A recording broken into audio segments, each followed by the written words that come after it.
ಕಾಡಿನ ಪರರಾಜ್ಯದ ಕಾಡಿನಲ್ಲಿ ಮನಗಿದ್ದಾರೆ. ಸಿರೇಶ್ವರ ಬಂದಾರೆ ಕಲೆಬಳಿ ನಿಂತಿದ್ದಾರೆ. ಆಹಾ, 3 ದಿನದ ಮುಂಚೆ ಬಂಗಾರದ ತೊಟ್ಟಿಲು ಬಂಗಾರದಲ್ಲಿ ಮಲಗಿದ್ದಂತಹ ಈ ಮಹಾನುಭಾವರು ಈಗ ನೆಲದಲ್ಲಿ ಮಲಗಿದ್ ನೋಡಿ, ಇದು ಮತ್ತೆ ಕೊಡ್ತೀನಿ ನೋಡಿ ಎಂಬುದಾಗಿ ಆಶೀರ್ವಾದ ಮಾಡಿದ್ದಾರೆ. ಪಕ್ಕದಲ್ಲಿದ್ದ ಗಂಟು ಮಾಯವಾಗಿದೆ, ಮರಕ್ಕೆ ಕಟ್ಟಿದಂತ ತುರುಗು ಮಾಯ ಮಾಡಿದ್ದಾರೆ. ಸಿನೇಶ್ವರ ಒಂದು ವೃದ್ಧಾಭ್ಯಾಸದಲ್ಲಿ ಆ ಚಂದ್ರಾಸಿ ಕೆನ್ನೆಗೆ ಪಟೀರಂದು ಹೊಡೆದಂತವಾಗಿದೆ. ಚಂದ್ರಾಸಿಗೆ ಕನಸು ಬಂದಂತಾಯಿತು ಎಂದು ತನ್ನ ಪತಿಯನ್ನು ಹೇಳಿದ್ದಾರೆ. ಸ್ವಾಮಿ, ಯಾರೋ ಹೋರುವ ಜಂಗಮ ನನ್ನ ಕೆನ್ನೆಗೆ ಹೊಡೆದಂತಾಯಿತು ಹೇಳಿ ಹಾಗೆ ನೋಡಿರ್ಬೇಕಾದ್ರೆ ತನ್ನ ಪತಿ ನೋಡುತ್ತಿದ್ದಾರೆ. ಚಂದ್ರ ಎಂಬುದಾಗಿ ನೋಡಿದರೆ ಪಕ್ಕದಲ್ಲಿ ಕಟ್ಟಿದಂತ ತುರಗೂ ಇಲ್ಲ, ಇತ್ತ ಗಂಟು ಇಲ್ಲ. ಏನಾಯಿತು ಮಾಯಿ ಎಲ್ಲಿಯಾದರೂ ಕುದುರೆ ಎಂಬುದಾಗಿ ಕಾಡು ಮೇಡಲು ಹೋಗುತ್ತಿದ್ದಾರೆ. ಯಾವ ಕಾಡು ಮೇಡ ಹುಡುಕಿದ್ರು ಸಿಕ್ಕಿಲ್ಲ. ಪರಮಾತ್ಮ ಪ್ರೇರಣೆ ಎಲ್ಲವೂ ಮಾಯವಾಗಿದೆ. ಕಾಡೆಲ್ಲ ಹುಡುಕಿ ತಿರುಗಾಡುತ್ತಿದ್ದಾರೆ. ಚಂದ್ರಾಸೆ ಕಾದ ಕಾಲಿನಲ್ಲಿ ರಕ್ತ ತುಂಬಿ ಇದಾಗಿದೆ. ಸಿರೇಶ್ವರ ದೂರದಿಂದ ನಿಂತು ಆಶೀರ್ವಾದ ಮಾಡಿದ್ದಾರೆ. ಹೀಗೆ ಇವರಿಬ್ಬರನ್ನು ಅಗಲಿಸಬೇಕು, ನಾನು ಏನಾದರೂ ಮಾಡಿ ಚಂದ್ರಾಸಿಗೆ ದಾವರವಾಗುವಂತಹ ರೀತಿಯಲ್ಲಿ ಆಶೀರ್ವಾದ ಮಾಡಿದ್ದಾರೆ. ಕ್ಷಣ ಕಾಲದಲ್ಲಿ ಪತಿದೇವರಿಗೆ ಹೇಳ್ತಿದ್ದಾರೆ, ಸ್ವಾಮಿ ಎಲ್ಲಿಯಾದರೂ ಸ್ವಲ್ಪ ಜಲವನ್ನು ತಂದು ಕೊಡಿ, ನಾನು ತಡೆಯಲು ಸಾಧ್ಯವಾಗ್ತಿಲ್ಲ ಅಂತ ಹೇಳ್ತಿದ್ದಾರೆ. ಹಾಗೆ ಹೇಳಿದಾಗ ಸತ್ಯವ್ರತ ಮಹಾರಾಜ ಹೇಳ್ತಿದ್ದಾರೆ, ಚಂದ್ರ, ಈ ವಿಷಯ ಮಧ್ಯರಾತ್ರಿಯಲ್ಲಿ ನೀವು ಹೊರಗಡೆ ಬಿಟ್ಟು ನಾನು ಎಲ್ಲಿ ಜಲದಲ್ಲಿ ಸ್ವಾಮಿ, ನೀವು ಜಲವನ್ನು ತಂದು ಕೊಡದಿದ್ದರೆ ನಾನು ಬದುಕಲು ಸಾಧ್ಯವಿಲ್ಲ, ನನಗೆ ದಾವರ ಹೆಚ್ಚಾಗುತ್ತದೆ ಎಂಬುದಾಗಿ ಕರ್ಮಡಿಯಾಗಿರ್ತಕ್ಕಂಥ ನವಮಾಲ ಹೇಳ್ತಿದೆ. ಪ್ರತಿ ಮಾತನ್ನು ಮೀರಲಾರದೆ ಸತ್ಯವ್ರತ ಮಹಾರಾಜ ಹೊರಡಲು ಸಿದ್ಧನಾಗಿದ್ದಾನೆ. ಚಂದ್ರ, ಈ ಒಡಲುಕ್ಷದ ಬಳಿಯಲ್ಲೇ ಕುಳಿತಿರು, ಮತ್ತೆ ಎಲ್ಲಿ ಹೋಗ್ಬೇಡ, ನಾನು ಜಲವ ತಂದು ಹೋಗ್ತಿದ್ದೇನೆ ಎಂಬುದಾಗಿ ಹೇಳ್ತಿದ್ದಾನೆ. ಹೋಗಿ ಬರಲೆ ಚಂದ್ರ, ಜಲವ ತರಲು ನಾನು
ವಟವೃಕ್ಷದ ಬೆಳೆಯಲ್ಲಿ ಕುಳಿತು ಇಲ್ಲಿ ಹೋಗಬೇಡ, ನಾನು ಜಲವನ್ನು ತರಲು ತೆಗೆದುಕೊಂಡು ಬರುತ್ತೇನೆ ಎಂಬುದಾಗಿ ಒಂದೆಜ್ಜೆ ಮುಂದಿಟ್ಟಿದ್ದಾನೆ. ಸತಿಯನ್ನು ಬಿಟ್ಟು ಹೋಗಲು ಅವನಿಗೆ ಮನಸ್ಸಿಲ್ಲ. ಅರ್ಧ ಮತ್ತೆ ಹಿಂದೆ ಬರ್ತಾರೆ. ಚಂದ್ರ ಹೋಗಿ ಬರಲಿ ಅಂತಾನೆ. ಸ್ವಾಮಿ ಬೇಗನೆ ಜಲವನ್ನು ತಂದು ಕೊಡಿ ಎಂದಿದ್ದಾರೆ. ಮನಸ್ಸಿಲ್ಲದ ಮನಸ್ಸಿನಲ್ಲಿ ಮುಂದಕ್ಕೆ ಹೋಗ್ತಿದ್ದಾನೆ. ಪರಮಾತ್ಮ ಅಲ್ಲಿ ಆದ್ರೆ ಪ್ರತ್ಯಕ್ಷನಾಗಿ ಇವರನ್ನು ಬೇರ್ಪಡಿಸಲು ಸಿದ್ಧನಾಗಿ ನಿಂತಿದ್ದಾನೆ. ಸ್ವಲ್ಪ ದೂರದಲ್ಲಿ ಹೋಗ್ತಿದ್ದಾಗ ಜಲವು ಕಾಣುವ ರೀತಿಯಲ್ಲಿ ಪರಮಾತ್ಮ ಶನೇಶ್ವರ ತೋರುತ್ತಿದ್ದಾರೆ. ತಾನಾದರೂ ಆ ನಿಶು ಮಧ್ಯರಾತ್ರಿ ತನ್ನ ವಜ್ರದ ಒಂದನ್ನು ಬೆಳಕಿನಿಂದ ನಾನು ತೆಗೆದುಕೊಂಡು ಬರ್ತೀನಿ ಎಂಬುದಾಗಿ ಹೋಗ್ತಿದ್ದಾರೆ. ಸ್ವಲ್ಪ ದೂರ ಹೋಗ್ತಾ ಹೋಗ್ತಾ ಹೋಗ್ತಾ ಹೋಗ್ತಾ ಹಾಗೇ ಮುಂದಕ್ಕೆ ಚಲಿಸಿದ್ದಾರೆ. ಪರಮಾತ್ಮ ಪ್ರೇರಣೆ ಎಂದು ಕೊಳವನ್ನು ನಿರ್ಮಾಣ ಮಾಡಿದ್ದಾರೆ. ಕೊಳದ ಅಡಿಯಲ್ಲಿ ಜಲವಿರುವಂತೆ ಮಾಡಿದ್ದಾರೆ. ತಾನಾದರೂ ಜಲವನ್ನು ತರಬೇಕೆಂಬ ಮುಂದಕ್ಕೆ ಹೋಗ್ತಿರ್ಬೇಕಾದ್ರೆ ಬಾಯಾರಿತೋ ಎಂದು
ಕೊಳದ ತಳದಲ್ಲಿ ಜಲವಿದೆ. ತಾನಾದರೂ ತನ್ನ ವಜ್ರದ ಉಂಗುರದ ಬೆಳಕಿನಿಂದ ಹೋಗಿ ತೆಗೆದುಕೊಂಡು ಬರೋಣ ಎಂಬುದಾಗಿ ಆ ಉಂಗುರವನ್ನು ತೆಗೆದು ಕೊಳದ ಮೇಲಿಟ್ಟು ತಾನು ಮೆಲ್ಲ ಮೆಲ್ಲನೆ ಕೆಳದು ಹೋಗ್ತಿದ್ದಾರೆ. ಶನೇಶ್ವರ ಪ್ರತ್ಯಕ್ಷನಾಗಿ ವಜ್ರದ ಉಂಗುರ ಥಟ್ಟನೆ ಮಾಯ ಮಾಡಿದ್ದಾನೆ. ದಪ್ಪಿಯನ್ನು ನೀರಲ್ಲಿ ತೆಗೆದುಕೊಂಡು ಮೇಲಕ್ಕೆ ಬರಬೇಕು. ಪರಮಾತ್ಮ ಪ್ರೇರಣೆ ಶನೇಶ್ವರ ಪರಮಾತ್ಮ ನನ್ನ ಸತಿಗೆ ನಾನು ಜಲವನ್ನು ತೆಗೆದುಕೊಂಡು ಹೋಗಿಕೊಡಲು ಯಾವ ರೀತಿ ಸಾಧ್ಯವಾಯಿತು ಪರಮಾತ್ಮ ಎಂಬುದಾಗಿ ತನ್ನ ಉಂಗುರ ಯಾವಾಗ ಕತ್ತಲಾಯಿತೋ ತಾನು ಬಂದ ಹಾದಿಯನ್ನು ಬಿಟ್ಟು ಬೇರೆ ಹಾದಿ ಪರಮಾತ್ಮ ಎಂಬುದಾಗಿ ಹೋಗ್ತಾರೆ. ಬೇಕಾದ್ರೆ ಆ ಶನೇಶ್ವರನಾದರೂ ಪ್ರತ್ಯಕ್ಷನಾಗಿ ಚಂದ್ರಾಸಿ ಇರುವ ಸ್ಥಳಕ್ಕೆ ಬಂದು ಕಾಡು ಮೃಗಗಳ ನಿರ್ಮಾಣ ಮಾಡಿಬಿಟ್ಟಿದ್ದಾರೆ. ಆ ಕಾಡು ಮೃಗವನ್ನು ನೋಡುತ್ತಿದ್ದ ಹಾಗೆ ಚಂದ್ರಾಸ ತಾನು ಚಿಟ್ಟನೆ ಚೀರಿ ತಾನು ಪ್ರಜ್ಞಹೀನರಾಗಿದ್ದಾರೆ. ಆಗ ಶನೇಶ್ವರನಾದರೂ ಒಂದು ಹುಲಿಯವಾದ ರೂಪದಲ್ಲಿ ಚಂದ್ರಾಸಿ ಪರಸ್ಥಳಕ್ಕೆ ಒಂದು ತೆಗೆದುಕೊಂಡು ಹೋಗಿಬಿಟ್ಟಿದ್ದಾರೆ. ಆ ಚಂದ್ರಾಸಿ ಬಿಟ್ಟು ತಾನು ಬಹುದೂರದಿಂದ ನಿಂತು ಆಕೆ ಪ್ರತ್ಯಕ್ಷನಾಗಿ ಶನೇಶ್ವರ ಬಂದು ನಿಂತಿದ್ದಾಗ ಆ ತಾನಿಗಾದ ಪ್ರಜ್ಞೆ ಬಂದ ಮೇಲೆ ತಲೆ ಎತ್ತಿ ಮೇಲೆ ನೋಡುತ್ತಿದ್ದಾರೆ. ಅವರು ಬ್ರಾಹ್ಮಣ. ಯಾರು ಸ್ವಾಮಿ ತಾವು? ಅಮ್ಮ, ನಿನಗೆ ಆ ಕಾಡು ಮೃಗ ಹುಲಿ ನಿನ್ನ ತಿಂದಿದ್ದಮ್ಮ, ನಿನಗೆ ರಕ್ಷಣೆ ಮಾಡಿದ್ದೇನೆ ಏನೋ ದಾನ ಕೊಡು ಮುಂದೆ ಎತ್ತಿದ್ದಾರೆ. ಹುಲಿಯೊಂದು ಬಂದು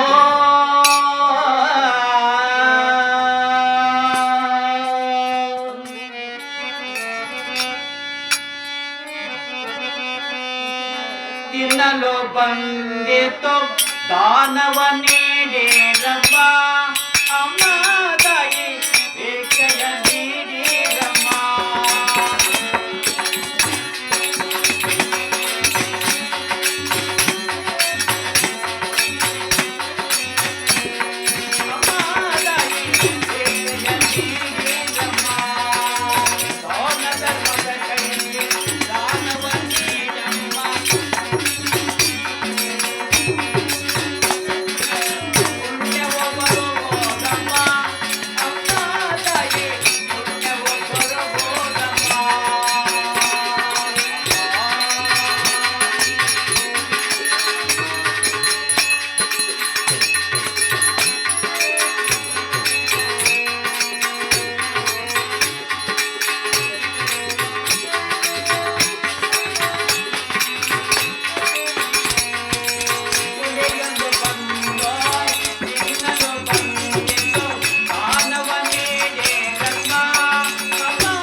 ತಾನಾದ್ರೂ ಕಣ್ಣೀರಾಗ್ತದೆ. ಅರಮನೆಯಲ್ಲಿ ಕೇಳಿದರೆ ದಾದಿಯರಿಂದ ಮರಗಟ್ಟಲೆ ಕೊಡ್ತಿದ್ದೆ, ಈ ಕೊಡುಕಾಡಿನಲ್ಲಿ ಏನನ್ನು ಕೊಟ್ಟು ತಂದೆ ಎಂದು ಕಣ್ಣೀರಿರಬೇಕಾದ್ರೆ ಆ ಕಣ್ಣೀರಿನ ಒಳಗು ತನ್ನ ಮೂಗುತಿ ಮೇಲೆ ಬಿಡುತ್ತದೆ. ಆ ಮೂಗುತಿಯನ್ನು ಕಡಿಯುವುದ ಇದು ನನ್ನ ತವರು ಮನೆಯಿಂದ ನಮ್ಮ ತಾಯಿ ತಂದೆ ಕೊಟ್ಟಿರೋದು, ಇದು ಯಾರು ಕೇಳೋದಿಲ್ಲ ಅಂತ ತಾನು ಕೊಡಲು ಸಿದ್ಧರಾಗಿದ್ದಾರೆ. ಆಗ ಮುತ್ತೈದೆ ತನದ ಮೂಗುತಿ